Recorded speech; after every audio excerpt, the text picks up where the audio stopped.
Welcome to my channel Ashiq education में आपका स्वागत है। मैं हूं शैलेंद्र और आज आपके लाया हूं भारतीय भूगोल का टेस्ट, जिसमें हम पढ़ेंगे कि हमने अभी तक कितना पढ़ा है, कितना नहीं पढ़ा है, हमें कितना समझ में आया है, कितना नहीं आया है। तो जिसमें हम आपको आज बहुत छोटा सा टेस्ट लेंगे, जिसमें 10 से 15 क्वेश्चन होंगे। एक बात और, मैं कल से आपके लिए मैथ की क्लास चालू करने वाला हूँ, जिसमें आप बहुत अच्छी तरह मैथ समझ सकते हैं। आज का क्वेश्चन, पहले क्वेश्चन स्टार्ट करते हैं। तो आज का पहला हमारा क्वेश्चन है, न्यू मूरद्वीप किसे कहते हैं? न्यू मूरद्वीप है कहाँ, क्या है ये? क्या अरब सागर में है, मन्नार की खाड़ी में, बंगाल की खाड़ी में, या अंडमान सागर में? तो आप बताइए पहले कि अंडमान निकोबार में आप ये देखिए कि अरब सागर, पहले हमारा ये बताइए अरब सागर इंडिया के किस साइड पड़ता है, भारत के किस साइड में पड़ता है? बताइए पहले। तो ये हमारा पड़ता है, अरब सागर हमारा पड़ता है, इधर पड़ता है, यानी कि पश्चिमी घाट में, पश्चिमी घाट साइड यही पड़ता है। और पूर्वी घाट साइड हमारा यहाँ पड़ता है क्या, बंगाल की खाड़ी, मन्नार की खाड़ी हमारी इधर पड़ती है। तो ये देखिए, और ये आपका न्यू मूरद्वीप कहाँ है? न्यू मूरद्वीप हमारा है कहाँ? तो इसका राइट आंसर उसका हो जाएगा बंगाल की खाड़ी में। क्या हो जाएगा? बंगाल की खाड़ी में। अब इसके कुछ महत्वपूर्ण पॉइंट देख लेते हैं, इसमें है क्या है ये न्यू द्वीप? ये देखिए, ये भारत और बांग्लादेश के बीच में स्थित है। ये भारत और बांग्लादेश के बीच में स्थित है, कहीं ना कहीं यहाँ पर। ये देखिए, ये हमारा यहाँ पर बांग्लादेश है, क्या हमारा भारत हो गया। ये भारत और बांग्लादेश के बीच के में स्थित है। ये क्या होता है? न्यू द्वीप। इसकी जो परिधि है, द्वीप होते क्या है ये बताइए पहले आप लोग। द्वीप क्या होते हैं? द्वीप हमारे ये होते हैं, जैसे एक टापू की तरह द्वीप होते हैं जो चारों ओर से पानी से घिरा हुआ होता है, वही हमारे द्वीप कहलाते हैं। क्लियर? ये हमारे हो गए द्वीप। अब ये देखिए है, ये इसका कितनी है, इसकी परिधि कितना बड़ा है ये? तो इसकी जो न्यूमर द्वीप की है, इसकी परिधि है कुल 9 किलोमीटर। कितनी है? 9 किलोमीटर। जब इसकी बात करते हैं तो एक पॉइंट याद रखिएगा, जब ये द्वीप है जो भारत और बांग्लादेश के बीच में बना हुआ था, तो ये भारत और बांग्लादेश के बीच एक ही विवाद की तरह बना हुआ था। कैसा? विवाद की तरह। क्या हुआ था इनमें विवाद हुआ था कि ये विवाद हुआ था किसमें? भारत और बांग्लादेश के बीच में। ये भारत में इसे क्या कहते थे? भारत में इसे कहते थे पूर्वासा। इस द्वीप को भारत में क्या कहते थे? पूर्वासा। और उसकी बांग्लादेश की बात की जाए तो बांग्लादेश में इसे क्या कहते थे? बांग्लादेश में कहते थे इसे दक्षिणी ताल पट्टी।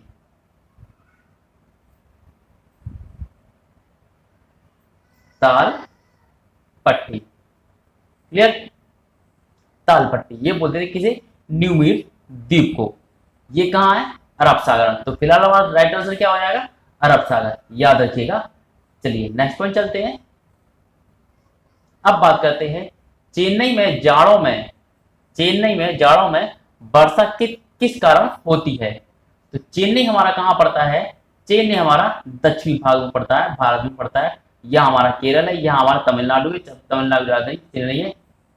ये हमारा ये थे, जब पूर्व से हमारा यानी पश्चिमी घाट से यानी केरल से जब हमारा पहला मानसून उठता है, कब उठता है? लगभग 5 जून को, जून में ही उठता है। तो जून में जब हमारा मानसून उठता है, तो इसे होते हुए ऊपर उठता होगा और लौटते हुए उधर से कैसा जाता है? इधर से ही लौट जाता है। तो यही कारण जो सर्दियों टाइम में आता है हमारा, जब ये, और उसके बाद जो हमारा मानसून उठता है वो हमारा दोनों साइड से, इधर से भी उठता है और इधर से भी उठता है। तो इधर से भी आता है, जब ये जाड़ों के दिनों में दोनों आते हैं। तो यहाँ पर तेलंगाना से होते हुए कर्नाटक, और ये यहाँ पर चेन्नई पहुंच जाता है। यहीं पर हमारा जमकर वर्षा करता है। क्लियर? तो इसके फिलहाल हमारा राइट आंसर क्या हो जाएगा? इसका हमारा राइट आंसर हो जाएगा उत्तर पूर्वी मानसून से। क्लियर होगा? चलिए, ये तो हमारी होगी चेन्नई की वर्षा वाली बात, जाड़ों दिनों में वर्षा क्यों होती है। क्लियर वो पॉइंट? चलिए आगे बात करते हैं। भारत में मृदा समूह लोहे का अतिरिक्त होने का कारण अनुर्वर हो रहा है, यानी कि मृदा समूह। अब बात करते हैं, भारत में मृदा समूह लोहे का अतिरेक होने के कारण अनुवर्ग होता रहा है। अब बात करते हैं कि अतिरेक क्या होता है।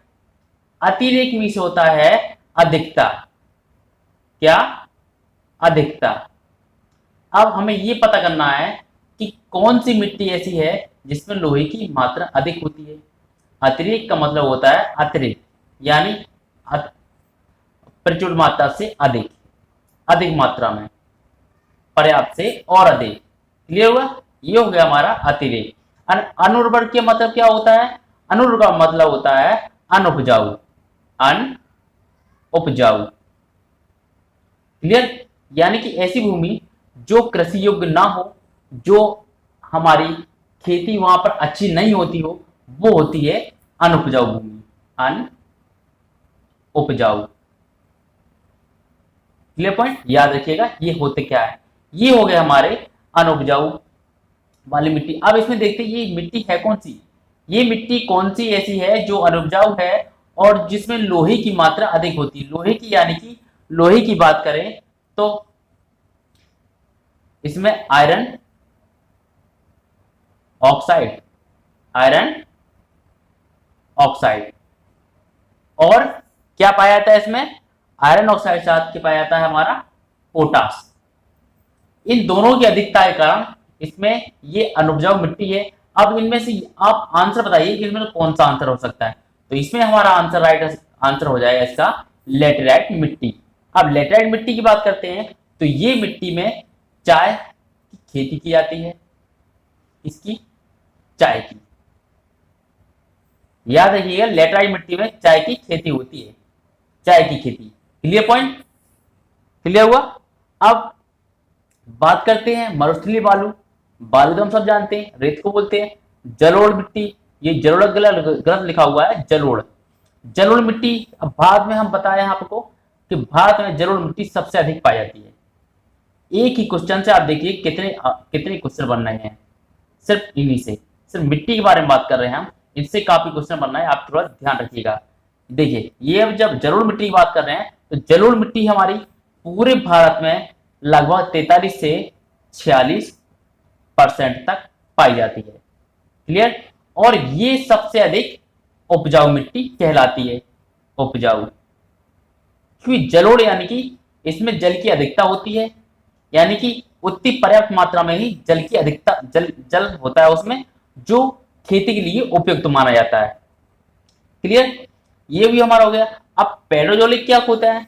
ये पेड्रोजोलिक शब्द जो है ये किसके लिए क्या है? ये मिट्टी होती है क्या? हाँ जरूर होती है। ये मिट्टी होती है हमारे, कहां पाई जाती है? ये हमारे ये शीतोष्ण शंकुधारी जो वन होते हैं, जो शंकुधारी इस तरह के वन होते हैं, शंकुधारी नुकीले, ऊपर से नुकीले, इनकी पत्तियां भी नुकीली होती हैं। क्लियर? ये शंकुधारी यानी शंकु के आकार के ही होते हैं, ऊपर नुकदार होते हैं। ये सदाबहार वन होते हैं, शंकुधारी वन सदाबहार होते हैं।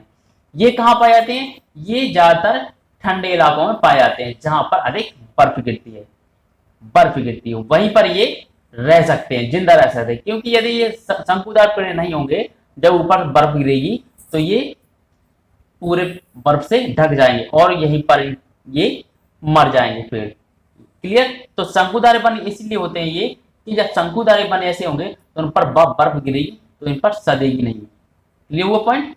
इसलिए नुकीले होते हैं, इनकी पत्तियां भी नुकीली होती हैं।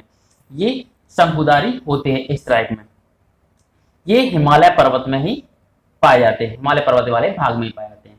क्लियर? याद रखिएगा। अब और एक पॉइंट और बनता है हमारा कि मिट्टी के अध्ययन क्या कहते हैं? मिट्टी के अध्ययन को बोलते हैं मिट्टी के अध्ययन। अध्ययन क्या कहते हैं? तो मिट्टी के अध्ययन को बोलते हैं हम पेडालॉजी। पेडालॉजी याद है, ये पेडागॉजी नहीं है, पेडालॉजी। ये वो वाली पेडालॉजी नहीं है जो शिक्षक वगैरह पढ़ते हैं।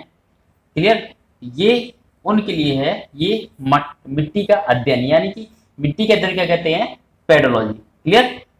पेडोलॉजी याद रखिएगा, ऐसे ही क्वेश्चन बन जाते हैं। अगला क्वेश्चन की बात करें तो देश के 100 से 200 सेंटीमीटर औसत वार्षिक वर्षा वाले भागों में कौन सी वनस्पति पाई जाती है? तो इसमें भाई क्लियर सीधी सी बात है, इसका आंसर हो जाएगा हमारा उष्णार्ध पतझड़ वन। क्लियर पॉइंट हुआ, ये उष्णार्ध पतझड़ वन कहलाते हैं। कहाँ अधिक वर्षा कहाँ होती है? इसमें औसत वर्षा क्या होती है? 100 से 200 मीटर। ये कुछ कहीं कहीं आता है 70 से 200 सेंटीमीटर भी आया था, यहाँ पर आंसर हमारा 100 से 200 सेंटीमीटर हो जाता है। क्लियर, आगे बात करते हैं। अगला क्वेश्चन हमारा क्या कहता है? अगला क्वेश्चन हमारा कहता है कि कुल भौगोलिक क्षेत्र के रूप में सर्वाधिक वन वाला राज्य, राज्य यानी कि भारत की बात कर रहा है, भारत की बात कर रहा है।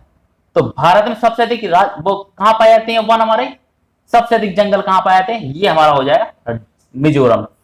अब मिजोरम की बात करें तो सबसे अधिक वन कहां पाए जाते हैं? मिजोरम में ही पाए जाते हैं। क्लियर वो पॉइंट। चलिए आगे जो बात करें, और सबसे अधिक वन यहां तो भारत में तो पाए जाते हैं, भारत में किस राज्य में पाए जाते हैं? मिजोरम में। क्लियर, और वर्ल्ड की बात करें तो वर्ल्ड की बात बताइए, ये कहां पाए जाते हैं? सबसे अधिक जैव विविधता किस देश में पाई जाती है? ये पाई जाती है ब्राजील में। कहां? ब्राजील में। क्लियर, चलिए बात करते हैं अगले पॉइंट की। और सबसे अधिक वन कहां पाए जाते हैं? ये हमारे पाए जाते हैं मिजोरम में। अगला क्वेश्चन है हमारा है रणथंबोर। रणथंबोर एक अभ्यारण्य है, अभ्यारण्य।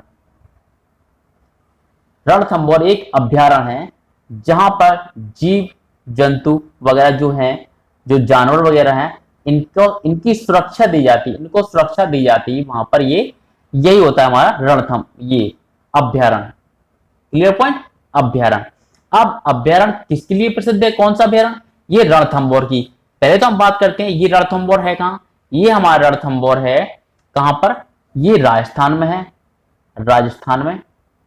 जब राजस्थान की बात करते हैं तो यहां पर पाया गया था बब्बर शेर। किसके लिए प्रसिद्ध है? बब्बर शेर के लिए। क्लियर, चलिए गुजरात में देखिए, गुजरात में हमारा गिर नेशनल पार्क है। गिर, याद रखिएगा, गिर नेशनल पार्क कहां है? गुजरात में। ये जंगली गधों के लिए प्रसिद्ध है। क्लियर, चलिए आगे बात करते हैं अगला क्वेश्चन की। अगला क्वेश्चन है हमारा कि नंदा देवी पर्वत शिखर, नंदा देवी पर्वत शिखर किस राज्य में स्थित है? देखिए नंदा देवी की बात करें तो हमारे कहीं ना कहीं टच होता है। ये हमारा आंसर इसका कौन सा हो सकता है? क्या राजस्थान हो सकता है, तमिलनाडु हो सकता है, उत्तराखंड हो सकता है, मेघालय हो सकता है? देखिए नंदा देवी पर्वत की शिखर की हमने बात की थी, तो नंदा देवी की से नाम हमारा आता है जो हमारा हिमालय पर्वत के भाग में ही पड़ता है। ये हमारा है उत्तराखंड में। कहां है? उत्तराखंड में। उत्तराखंड के बारे में यदि हम बात करें तो उत्तराखंड की बात करें तो उत्तराखंड को और किस नाम से जानते हैं? इसे हम जानते हैं फूलों की घाटी के नाम से, फूलों की घाटी। ये क्वेश्चन बहुत ही इंपॉर्टेंट माना जाता है। कौन सा? एक तो नंदा देवी वाला पर्वत शिखर कहां पाया जाता है, और ये फूलों की घाटी। ये फूलों की घाटी कहां पाई जाती है, या फूलों की घाटी किस राज्य को बोला जाता है? तो ये हम किसे बोल सकते हैं? ये बोल सकते हैं हमारे उत्तराखंड को। Clear point. चलिए आगे बात करते हैं। तमिलनाडु की राजधानी आप बताइए क्या है? तमिलनाडु की राजधानी क्या है हमारी? आप कमेंट बॉक्स में जरूर बताइएगा। अगले क्वेश्चन की बात करते हैं। ये हमारा हो गया 2010 की जनगणना की रिपोर्ट के अनुसार किस राज्य में साक्षरता की दर सबसे कम है? ये भाई ये हो गया हमारा जनसंख्या के आधार पर, यानी कि साक्षरता की जनसंख्या, यानी कि सबसे कम जनसंख्या साक्षरता वाली, यानी साक्षरता सबसे कम किस राज्य में है? सबसे कम किस राज्य में है ये आप जरूर बताइए। किस राज्य में है ये हमारे पड़ती है बिहार में। जब ये बिहार में पड़ रही है सबसे कम जनसंख्या, तो ये बताइए ये कितने परसेंट है? कितने परसेंट है? तो ये बिहार में सबसे कम है हमारी 61% के आसपास है। क्या आप बोले? 61.8%। ये हमारी साक्षरता है किसकी? बिहार की, इतनी कम है। क्लियर। और अब बात करते हैं सबसे अधिक किसमें पाई जाती है? सबसे अधिक साक्षरता किसमें है? तो सबसे अधिक साक्षरता हमारा राज्य हमारा है केरल। कौन सा? केरल। इसमें कितनी है? इसमें परसेंट है इसका साक्षरता का 93%। 93% के आसपास ये हमारी ये क्या है? सबसे अधिक साक्षरता कहां? केरल में है। सबसे कम वाली बात करें तो सबसे कम वाली बात पर हमारी है बिहार की, सबसे कम है बिहार की। अब अरुणाचल प्रदेश की बात आती है तो अरुणाचल प्रदेश में क्या है इसकी स्थिति? इसमें है अरुणाचल प्रदेश में 66.95%। क्लियर? कितनी है अरुणाचल प्रदेश में? 66.95 किलोमीटर अरुणाचल प्रदेश में, 66.95%। क्लियर हुआ? अब मध्य प्रदेश की बात करते हैं तो मध्य प्रदेश में हमारा क्या है साक्षरता का आंकड़ा जो परसेंट में है? ये हमारा 70%। क्लियर? बिहार की हमने बात कर ली, बिहार में हमारा 61% हो गया। और केरल की बात करें तो केरल में 90। सबसे अधिक कहां है हमारा? केरल में। केरल में कहां? केरल में। केरल में। Clear point? ये हमारी होगी बात कहां की? जनगणना की साक्षरता वाली। चलिए, यदि आपको हमारा वीडियो पसंद आ रहा हो तो जल्दी जल्दी शेयर करें और लाइक जरूर करें और सब्सक्राइब जरूर कर दें। चलिए आगे बात करते हैं कि पक्की सड़कों की लंबाई। पक्की सड़कों की लंबाई की दृष्टि से भारत में सबसे बड़ा अग्रणी राज्य कौन सा है? यानी सबसे अधिक पक्की सड़कें किस राज्य में है? तो ये किस राज्य में हो सकती है हमारी? देखिए, ये हमारी है, हमें पता है सबसे अधिक सड़कें कहाँ है हमारी? सड़कों वाला राज्य हमारा क्या कहलाता है? ये हमारा महाराष्ट्र कहलाता है। कहाँ? महाराष्ट्र। तो महाराष्ट्र में ही हमारा सबसे अधिक पक्की सड़कें होंगी। क्लियर? क्लियर पॉइंट हुआ? यही हमारा आंसर क्या हुआ? महाराष्ट्र व तमिलनाडु, यहीं पर सबसे अधिक लंबाई में कौन सी पक्की सड़कों की लंबाई है। Clear point? चलिए अगला क्वेश्चन हमारा चलता है। अगला क्वेश्चन है हमारा एशिया की पहली भूमिगत जल परियोजना किस राज्य में स्थित है? अब पहली पूछ रहा है, एशिया की पूछ रहा है, ना कि भारत की। जब एशिया की पूछ रहा है तो इसका राइट आंसर हमारा क्या हो जाएगा? देखिए, अब भूमिगत जल की बात करते हैं तो ये, अब जल विद्युत की बात करते हैं, परियोजना की बात, तो ये कितनी मेगावाट क्षमता वाला है? ये उत्पादन क्षमता वाला है 120 मेगावाट वाली, मेगावाट की बात करते हैं। ठीक है, क्लियर पॉइंट? अब इसकी उत्पादन क्षमता ये हो गई हमारी 120। अब ये तो होगी हमारी कौन सी? एशिया की पहली भूमिगत जल विद्युत परियोजना। अब एशिया की ये हो गई, तो अब यदि बात करें कि प्रथम जल विद्युत परियोजना, ये वाली तो जो है ये हमारी भूमिगत जल परियोजना है, लेकिन अब हम बात कर रहे हैं प्रथम जल विद्युत परियोजना की। जल विद्युत परियोजना की बात, ये कहां है? ये हमारी किस नदी पर है? ये हमारी है कावेरी नदी पर। कावेरी नदी पर, जो हमारी दक्षिणी भाग में बहती है। क्या है ये? कावेरी नदी। याद रखिए कौन सी नदी है? कावेरी नदी पर, जो भारत में जल विद्युत परियोजना की नदी है। इसी पर ये जल विद्युत कौन सा बना होगा? ये जल विद्युत परियोजना क्या नाम है इसका? इसका नाम है शिव